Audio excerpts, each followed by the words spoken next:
Hello, everybody, and welcome to Music Industry Insights on the Ride. Today we've got Rob with us. Hi, Rob. How are you? I'm doing swell. I'm doing great. Happy to be on. Thank you so much for coming along today. Tell us a little bit more about your story, where you're from, and what you do. So I'm based in Providence, Rhode Island. I'm originally from Shelton, Connecticut, but been living in Rhode Island for nearly 20 years. And I'm a arts and entertainment journalist. I'm a radio professional, and I'm a live music booker and promoter. So, how did you get into that role? And tell us a little bit more about that and what those roles. So a few different ways. So in journalism, I got in through my high school newspaper. Okay. Gale Winds, based in Shelton, Connecticut. I was originally a sports columnist for them. Mhm. And and then when I got to college, I went to college here in Providence at Rhode Island College, and I got involved with the radio station there, 90.7 WXIN. Nice. And for anybody who doesn't know what the station is about, we're pretty much only campus-wide frequency. Like you can barely hear us off campus on your radio, and we're actually one of the first college radio stations to use the internet stream to listen to us. But so because of that, I kind of figured out pretty quickly that it'd be a lot more enjoyable to do a music oriented show than a sports talk show. And so I ended up pursuing that, and Yeah. that's pretty much how I got involved with being a live music promoter. Like I eventually became the alternative rock music director at my college radio station, and through our battle of the bands that we did every year, I was responsible for booking and organizing that, which I did for a couple of years. And through that, I was able to network myself a lot with the local music scene here and a lot of different bands. And it's kind of, that's pretty much the root of it. Yeah. That's amazing. And now, when you talk about the US, your college networks are all linked across the country. Is that correct? I mean, well, when it comes to like PR firms and Mhm. record labels, yeah, it's on an international scale. I'll talk to major labels like like Atlantic and Sub Pop and Epitaph and even Rough Trade where you are in the UK. I've talked to them numerous times. Yeah. So yeah, I mean, I've been doing it's been a lot of networking. Where like it started at my college radio station. Well, that's great to hear. And also, it's a relationship built business. And I think that's really, really important to understand how the industry operates, but also build those meaningful relationships. Now, Rob, how important has that been for you to Oh, obviously? very important. Yeah, very important, especially when it comes to booking interviews. Like, like if it, like there's numerous PR people, like Monica Side Evanson at Speakeasy PR is a great example where she's worked with a lot of different acts I've interviewed. And we've been networked together for over a decade now, and she's a fan of my work. So whenever I reach out to her by doing an interview with an artist on her roster, like she gets really excited about it. And there's a bunch of other people like that too that it's been very vital to my career, especially as a writer, when it comes to writing features and interviews of different bands and musicians. Yeah. Where like they have that like networking with different PR firms and record labels. And also, how much has the industry changed over the years you started in to where you are now? Because it's changed dramatically, hasn't it? Especially with AI, digital, and all the other Oh bits. yeah, a lot of different ways. Like in a lot of different facets. Like when it comes to music, when I started, like MySpace was still a thing to get music. Like Goodness. Spotify wasn't around, iTunes was a major thing, still is a major thing. But streaming was like kind of like, the only way to really get any streaming was YouTube, and it still is, but it was a lot more of like a essential thing to YouTube back in the day where you could upload a music file and have like the album cover be on the video, and that's how we go with that. And there's a lot of different improvements going on with that because back in those times too, like artists were not getting any royalties from YouTube streams. There were Mhm. actually a lot of people I know that like went to different legal endeavors to like make it happen so like artists would get paid for a YouTube stream because for a long time they weren't getting paid at all. And so I would say definitely streaming, the growth of that has definitely changed a lot with music. And AI especially too. As a live music book promoter, I make my own flyers. I do it via DIY, or sometimes I'll hire a friend. Yeah. But most of the time I do it myself. And like, AI flyers to me, like I like once you see one, you see them all. I think like it's kind of stick out like a sore thumb. These ones they made with AI. And like I know like AI and art create and the creative arts is a very divided opinion. Where like some artists like it because of the convenience, and others like it because it's not. They don't think it's real. They don't think it's genuine. It takes away from certain things. I believe that. I'm on the ladder with that. So Right. I'll say that, and also the media in general, like like AI has in radio, like a lot of things are automated nowadays. So like AI has definitely been a big part of that as well. So yeah, I would say, especially over the past like 20 years or so, like a lot of things have changed a whole lot when it comes to streaming and artificial intelligence and pretty much the internet having a very big role in our content. Yeah, but also money has now become decentralized. Anyone can make music. There's no gatekeepers. You're Yeah. in. However, sustainability and a career, longevity, how important has that been for you and for now up and coming talent in the industry to survive and make a living from music? Yeah, I mean, I think, but that's when you go back to networking. Again, if it weren't for the network I have, Mhm. and also the community I'm in, I don't know if what I do for a living would be as sustainable in other areas, in other places. Yeah. And I think that goes for anybody. It's like when it, like especially in the music industry, it's always based on community, right? So you're only going to be as successful as your community is. And always going to be forward thinking as your community is. Like if you're with the right people that want to that have their own vision for themselves, but also you want to see others succeed, Yeah. where the rising tide lifts all boats. I think this is where you want to be. And not everyone in the industry is like that. A lot of people are self-serving. A lot Yeah. of people get really threatened by other people who are doing better than they are, quote unquote, better than they are. Yeah. So, but I would say like it all depends on that's all based on the networking and the community you're in. Yeah. They'll see how far you can go with it. And some of You them know, won't. it's also like, in America, especially, we live in a very anti-creative society where if you start any sort of creative endeavor, a lot of things will work against you. Yeah. So again, it goes back to networking community where it can, ease that burden a little bit once you know the right people that can really help you out and vice versa. And you need the right people with the right values, the right goals, the right mission, but with the right Absolutely. knowledge. Absolutely. They can trust. So how important is trust been for you in this industry? Um, well, it's been trust a lot. I mean, in a little different facets too. Like, I mean, as a writer, like I want to trust the editor that's going to publish my work. I've had, or give me a deadline to be very communicative. I've had experiences less than less than the opposite side where, like, I've had like experiences where an editor is very hard to get a hold of, Mhm. or you don't know unless you pester them, you don't know if your work's going to get published. And then I've had the opposite where the editor can be very communicative about like, where you stand with the publication, where your deadline is, when you can expect the article to get published, either online or in print or in both. And there's also a trust in live music where, especially if you're working with an independent venue, like a lot of times with independent venue, the owner's livelihood is depending on the success of his business. Absolutely. Where he doesn't have like Live Nation backing him or any other major live music booking company. He's just doing it on his own. So if you can have establish a trust with him that if you book a show there, you're going to put on a good show, and you're going to get people to come out, and you're going to get people to come back. That's important too.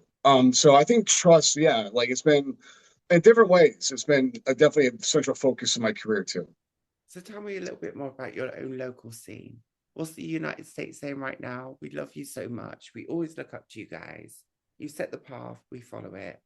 We've always looked up to you. So tell us a little bit more. What's going on? What's the local scene saying? How can people get involved from up and coming talent?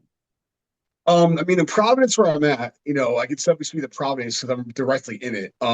Providence, Rhode Island, we're south of Boston. We're like in a couple hours away from New York City. We're within an hour away from the Connecticut border Yeah. and the Massachusetts border. Mhm. So like we're right in the heart of New England. In Providence, I'll say that one thing I love about it is that there's a very diverse scene. You can name one genre that you like in music, and then you're bound to find a band or a musician doing it at a very high level. There's other people with different ethnic backgrounds getting involved. I know people. Like one of my a great band is Robbie Shabi, which is a local band here, and they're a great garage rock band. And the front man is Pakistani, Rafe Rashid. And like he has like a little bit of like kind of like that Middle Eastern flair with his music a little bit, but it's a lot more. But it's a lot energetic. It's really cool. I'm a big fan of it. But there's people that are like have Portuguese backgrounds, like various Latino backgrounds. along with just like, the Irish and the English and the Italian backgrounds, coming through the city and making stuff happen. And That's what I like about it a lot. Is like you have a lot of diversity both artistically and culturally in the city. We have a great reggae scene. Reggae is a big deal in Providence. Reggae's had a very much a strong community behind it for the past 2 decades now. And there's always been a community for that. Yeah. For example, or different African inspired music, or different Latino inspired music. There's always something you can find in the city in Providence that I think it's really our hallmark as a scene that we have a lot of diversity. We have a great punk scene. We have a great singer-songwriter folk scene. We have a lot of great hip hop artists here. So that's something I think was what makes Providence special, is that our diversity both culturally and artistically. Okay, what about the venues? What about the nightlife? Is that thriving or is that Oh declining? yeah. I mean, we like every other city, post COVID, we've had our struggles. Like we've had some venues, few venues closed down, but I'll let like when we talk to the older guys in Providence, where I am at, they always talk about the ebbs and flows, right? I think it goes for any community in the planet, any sort of music community where you have ebbs and flows, where you have high points where things are really thriving at a high level, and then you have low points where people are trying to rebuild things. Yeah. And in Providence, I think we're fortunate enough to say that, like, if we're in an ebb right now, the ebb is still pretty high. Because we still have venues we have small venues like the Parlor. There's Ace 20, which is a local arts nonprofit that has a couple stages for different bands, both locally and internationally and nationally to perform on. There's been a brewery named Buttonwoods Brewery. They do live music. I actually book there the first Friday of each month. I do like a booking residency showcase there. And there's others like in Pawtucket, which is like a town north of us. They have the News Cafe, which is a little bar that does live music on a regular basis. There's the Met in Pawtucket, which is one of the major venues in Rhode Island. There's FET in Providence, which has two different rooms, a lounge area and a ballroom area for two different stages where you can have multiple shows. And they also have a smaller venue at FET called Getty's, which is a smaller place, kind of more of an abstract type of place. Wow. And those are there's also a Strand downtown that has major acts. There's the Providence Performing Arts Center that has major acts. So, it sucks that we've had some venues closed down. Like there's a great venue for the metal community here called Dusk that closed down a few years ago. That was unfortunate. There was a venue called Askew that was more for the art, indie rock and folk and blues community that was in the city that unfortunately had to close down. So but again, like despite those venues closing, we still have a very thriving scene. People are still going out. People are still performing. We still have stuff going on here on a nightly basis that's worth checking out. Like you're talking about ebbs and flows, sometimes things go up, but then they have to go underground again before they come back. Yeah. So that's part of the process, which I totally understand. But are you supporting local communities and culture with all the work you're doing right now? And is that feeding back? And how do people get involved if they're part of that talent pipeline? I mean, I've been involved in the local scene since my college days. Like I mentioned, my college radio station. That's how I got networked, and I've always been consistently covering local music in a variety of publications. One thing is cool for me as a writer, especially locally here in Rhode Island where I'm at, is that we have like different publications covering different areas. That's So, like, say I write for the Cranston Herald, which is a town south of us in Providence, where like they have a couple venues there too. Like they have the Pub on Park, they have the Park Theater, which is probably the most historic venue in the city, and a couple other places. And there's always like different stuff going on with either national, international touring bands or local bands playing. yeah. And also, like my editor there always encourages me to write about local bands for their albums too.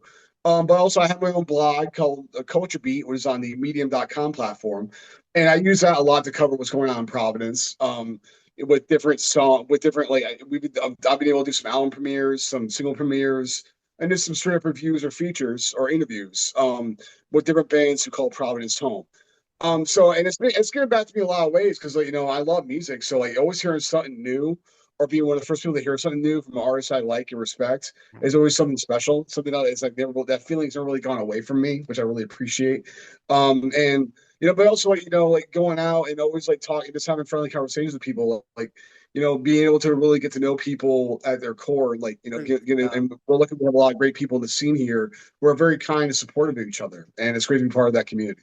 When you meet people that are creatives and you just chat, you could just tell.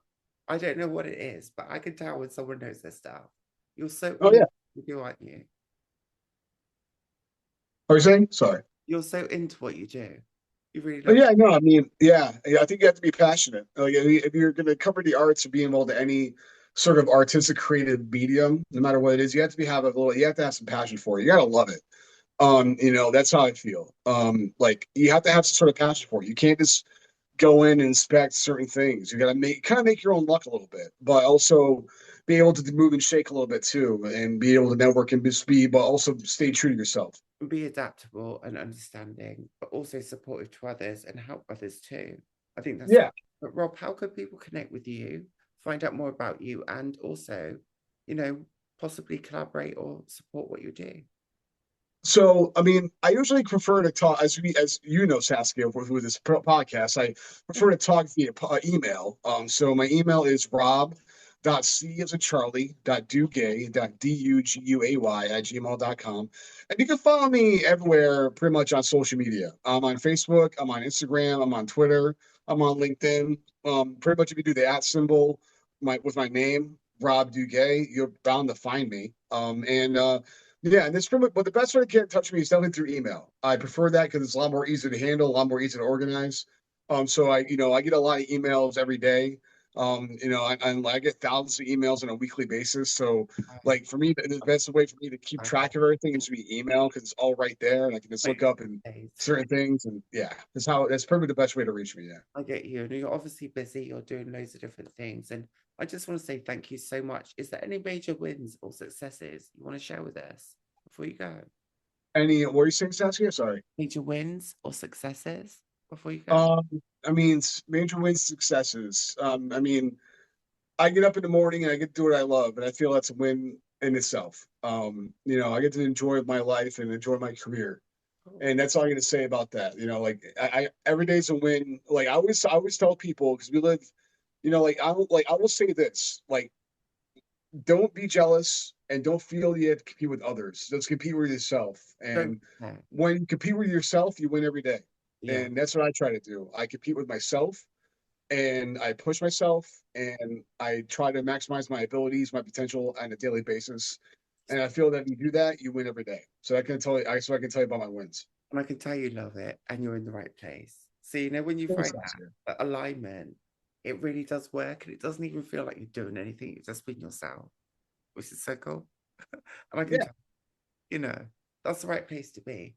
I want to end it right there and thank you. I'll leave all the links in the description. Thanks for all your time, your energy. And it's really been nice to connect with you, Rob.